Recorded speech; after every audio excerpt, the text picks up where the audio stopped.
Cara, o cenário tá meio complicado em relação ao mês de maio, né? O Fluminense vai ter uma sequência importantíssima, extremamente relevante para a sua continuidade na temporada. Hoje, não, tem um jogo aí contra a Aparecidense, agora à noite. É claro, é um jogo ainda muito importante. A gente já tem um vídeo de pré-jogo, vai ter transmissão e tudo mais. Mas o que vem pela frente no mês de maio pode ser definidor para a temporada quase que inteira do Fluminense. Deixe seu like aqui embaixo, se inscreve aqui no canal e vem comigo para a gente poder falar um pouquinho de Fluminense nesse vídeo. Eu sou Gabriel Amaral, sou jornalista e sou tricolor. Já estamos aí nos nossos mais de 258 mil inscritos. O canal com o maior número de inscritos do Fluminense. Então deixe a sua inscrição aqui embaixo, se você não é inscrito ainda, pra gente bater esses 260. E claro, quero, sei lá, numa maluquice. Imagina se a gente vai pra final do Mundial lá nos Estados Unidos e bate 300 mil inscritos. É loucura. Tô imaginando muito lá na frente ainda. Vamos lá, calma lá no planejamento, tá? Vem comigo aqui no seguinte, o mês de maio, ele é um mês onde a gente vai ter que analisar um pouquinho o planejamento do Fluminense aqui para esse mês. Porque a gente pode ser que esteja olhando para um mês onde o Fluminense vai poupar, ter que poupar jogadores. Pode ser que a gente esteja olhando para um mês onde o Fluminense vai ter que se dedicar um pouquinho mais para alguns jogos, porque são jogos-chave. Pode ser que alguns jogos sejam... O olhar pode ser um pouquinho menos carinhoso ali para esses jogos e a gente possa até poupar dentro deles, né? E nesse vídeo aqui que a gente está falando sobre planejamento do Fluminense para dentro do mês, uma coisa que exige também muito planejamento é investimento e dinheiro, né? Isso é evidente. E eu vou te dar uma oportunidade aqui nesse momento ótima, principalmente para você que não manja nada, não tem ideia de como, onde começar a investir, que é a dica do mercado Bitcoin ou simplesmente MB. Eu sei que planejar investimentos é trabalhoso pra caramba, parece muito complicado, mas o MB, que é inclusive a maior plataforma de investimento em ativos digitais da América Latina, pode te ajudar, porque eu também vou facilitar a tua vida aqui agora com eles, tá? Escaneou esse QR Code que tá aqui do lado? Exato, tá pra esse lado aqui, ó. QR Code aqui na tela, link na descrição. Escaneou esse QR Code, foi lá e abriu uma conta, rapidinho você faz isso, é só botar R$50 e investir, ou mais, né, se você quiser também, né, acima de R$50, e fazer um investimento em qualquer ativo lá dentro da plataforma. Fez esse investimento, não é só colocar os 50, tem que fazer o investimento ali. R$25 na tua conta para você usar como quiser em até 7 dias. Só para lembrar, isso aqui não é dica de investimento, isso aqui é uma dica da plataforma do mercado Bitcoin, do MB, e claro, é uma recomendação também, baseado no fato do MB ser transparente e seguir certinho os órgãos reguladores ali, o Banco Central, o CMV. Aproveita, tá? Só lembrando, é só para novos clientes, o link vai estar aqui na descrição, o QR Code está aqui do lado. Aproveita, porque a promoção foi estendida um pouquinho ali, eles já entraram em contato com a gente, então aproveita, né, que uma hora acaba. Então, vem aqui na descrição, eu escaneio o QR Code. A ideia é analisar um pouquinho esses jogos que acontecerão no mês de maio. Tem um jogo que é no mês de junho, mas são os jogos que faltam até o Mundial. O Fluminense hoje enfrenta a Aparecidense, não vou entrar no mérito desse jogo, até porque o jogo acontece daqui a pouco, então obviamente que o resultado desse jogo vai influenciar muito ao longo da nossa análise, uma goleada hoje facilitaria muito a nossa vida, tá? Mas o Fluminense tem ainda pelo Campeonato Brasileiro o jogo contra o Sport, jogo contra o Atlético, o Sport no Maracanã, Atlético Mineiro fora, Juventude fora. Aí o Fluminense enfrenta o Vasco no Maracanã, o mando é do Fluminense, e o Internacional fora de casa.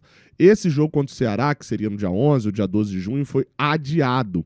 Essa rodada do Brasileirão, ela vai acontecer, mas Flamengo, Palmeiras, Fluminense e Botafogo, que estarão no Mundial, no Super Mundial, tiveram seus jogos adiados, né, nessa rodada, então não tem esse jogo aqui contra o Ceará. Então, estamos falando desses jogos pelo Brasileirão. Pela Sul-Americana, o Fluminense ainda pega o San José na altitude e depois os 2 jogos em casa, contra a União Espanhola e contra o Once Caldas. E pela Copa do Brasil, o único jogo que a gente vai ter até o Mundial, além de hoje a ida contra a Aparecidense em casa, é a Aparecidense fora de casa. Talvez esse jogo, inclusive, seja em Cariacica. Vamos lá, tá? A gente abre aqui esse planejamento, essa análise do Fluminense nessas próximas rodadas, pensando o seguinte: o Fluminense no Brasileirão. Fluminense, que é a principal competição do Fluminense. Ué, Gabriel, não, mas a Sul-Americana é que a gente tá mais acessível, é que a gente pode ser campeão. Beleza, irmão, a gente pode ser campeão da Sul-Americana. Mas convenhamos, já tá provado de que mesmo com esse elenco, mesmo com um time considerado não sendo titular, a gente passa de fase na Sul-Americana. E se a gente não tiver um tropeço contra o San José na Bolívia, se a gente for pra lá, eu acho que a gente deveria ir pra lá com as reservas, tá? E vocês sabem que eu não sou daqueles que ignoram a Sul-Americana, não, tá? Eu sou um cara que valoriza e acho que a gente tem que brigar, sim, por um título que a gente não tem ainda, a Copa Sul-Americana. Mas eu acho que a primeira fase da Sul-Americana, com o grupo que a gente pegou, onde o único adversário real, nosso mesmo, é o Once Caldas, o adversário. A gente está falando de uma partida que a gente jogou fora de casa, num gramado sintético contra a União Espanhola, com o time reserva jogando mal. Não é que o nosso time reserva não foi capaz de vencer o União Espanhola. Não, nosso time reserva jogou mal naquele jogo. O Keno jogou muito abaixo do que poderia jogar, o Everaldo jogou muito abaixo do que poderia jogar, e posso citar aqui uma série de jogadores que estavam naquele jogo também foram abaixo do que já apresentaram no Fluminense. E a gente empatou fora de casa. Então a gente tem plenas condições. É chegar na última rodada na frente do Once Caldas, é isso. E aí talvez usar os titulares contra o Once Caldas. Então assim, o jogo contra o San José na Bolívia, um time muito fraco do San José. É possível até da gente vencer com reserva. Vencemos lá, reserva contra a União Espanhola em casa também. Vencemos a União Espanhola? Aí faz os cálculos. Na última rodada, tem muita chance do Once Caldas ser líder do grupo? Aí, meu amigo, escala o titular e dá. Até porque, na sequência do Once Caldas lá no final, pensando em Sul-Americana, vai ser depois de um clássico contra o Vasco? Vai. Mas o clássico é no final de semana e o jogo contra o Once Caldas é só na outra quinta. Vai ter um jogo pegado contra o Inter no Beira-Rio? Vai. Mas é o último jogo antes do Mundial. Então não tem que ficar poupando, a não ser que o cara tenha risco de se lesionar no jogo contra o Inter, né? E aí ele não está sendo poupado, ele está sendo preservado por lesão. Então assim, o cenário da Sul-Americana para mim é isso. Enquanto der para utilizar o reserva na primeira fase, show. Depois, no mata-mata, que acontece depois do Super Mundial, aí para mim, em relação à Sul-Americana é outra história. Mata-mata você prioriza naturalmente, né? A não ser que seja como o da Copa do Brasil, que a gente pega hoje a Aparecidense e depois tem a volta. Tá marcado pro Serra Dourada em Goiânia, mas pode ser que seja vendido o mando de campo. E aqui, pra mim, a questão é o seguinte: 2 gols ou mais de diferença no jogo de hoje, time reserva contra a Aparecidense. Gabriel, mas que tanto reserva é esse que você coloca? Às vezes, gente, não é poupar o time inteiro, igual o Renato fez contra a União Espanhola, mas é poupar boa parte dos jogadores. Às vezes eles viajam e ficam no banco. E aí, isso possibilitaria o Fluminense ter o seu time principal no Campeonato Brasileiro. Porque vai lembrar, o Fluminense com o seu time principal, ele perdeu a estreia lá pro Fortaleza, ainda com o Mano, mas ele perdeu pro Botafogo agora fazendo uma partida pavorosa, mas antes disso, o único revés que o Fluminense tinha tido era um empate com Vitória dentro de casa, que o Fluminense fez uma boa partida, acho, até contra o Vitória, não tava... Foi o único jogo no Maracanã que eu não tava, né? Mas assisti o jogo completo e não achei a partida. O Fluminense teve chance de matar o jogo e não matou por falta de qualidade técnica. Mas não necessariamente que a partida foi muito ruim. E aí isso possibilitaria o Fluminense jogar com a sua equipe principal no Campeonato Brasileiro constantemente. E ainda assim conseguir os objetivos nas competições de meio de semana, nas Copas.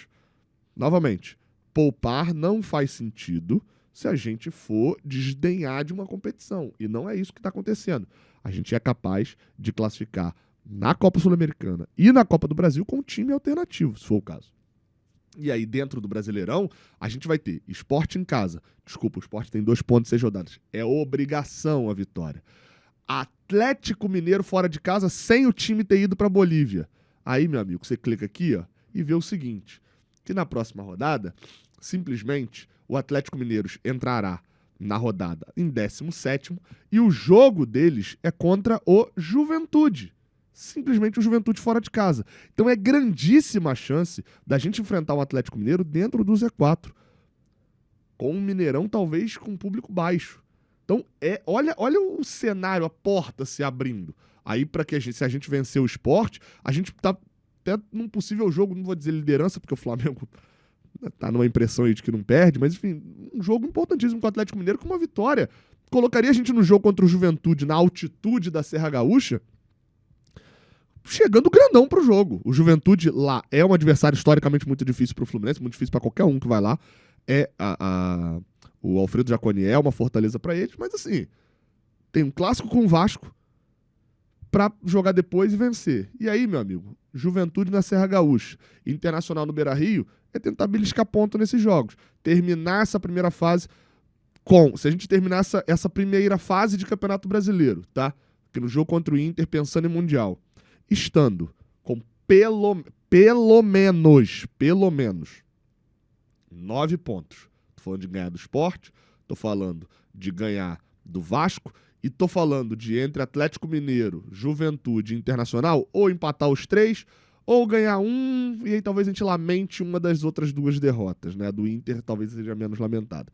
Mas pelo menos mais 9 pontos. E tiver avançado na Sul-Americana em primeiro, na Copa do Brasil, avançado contra a Aparecidense sem muitos sustos, é algo que eu, pelo menos por um planejamento disso tudo vai acontecer no mês de maio, eu assinaria. 9 pontos colocaria a gente com 19 pontos em 11 jogos. É uma pontuação de quem vai para a Libertadores brigando pela vaga direta. Eu, particularmente, não acharia tão ruim. E sei que parece um delírio falar isso depois de a gente ser perdido pro Botafogo, mas meu planejamento pro mês de maio seria mais ou menos esse. Qual seria o seu? Coloca aqui nos comentários, tá? Tamo junto, não esquece de deixar aquele like maroto e se inscrever aqui no canal. Até a próxima, valeu!